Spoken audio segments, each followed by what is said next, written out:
A very good evening to you and welcome to the Business Day. I'm Dwayne Burbick. Mortgage companies in Jamaica are being urged to do more to help people access mortgages. The call came from the State Minister in the Ministry of Finance, Favour Williams. She was speaking at the recent opening of a new Victoria Mutual Building Society branch in Ligani, St. Andrew.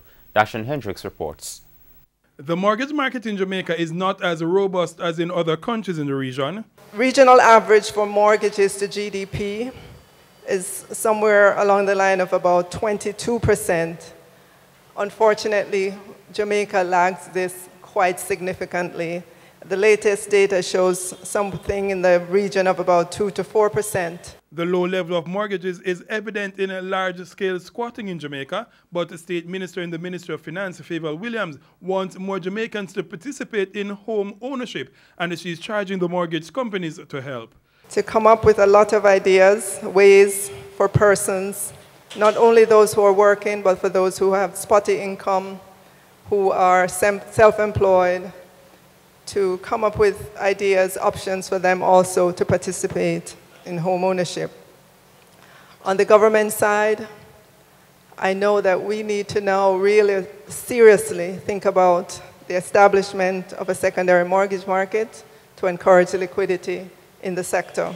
Ms. Williams says she would also like to see the paperwork for mortgages being standardized to help speed up the processing of the loans. For the Business Day, I am Dashan Hendricks. Currency trading ended today with the US dollar selling for $129.54. The Canadian dollar is being sold for $97.85.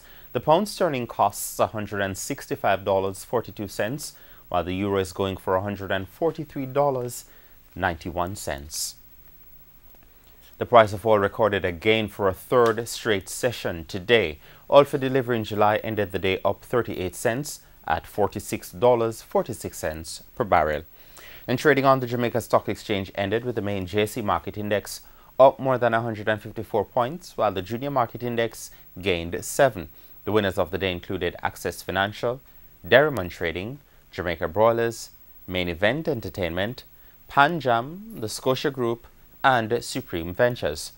Now on the losing end were 138 Student Living, Cable and Wireless, Jamaica Producers, Jetcon, NCB Financial Group, and Salada Foods. And that's your Business Day. I'm Dwayne Burbick. Good evening.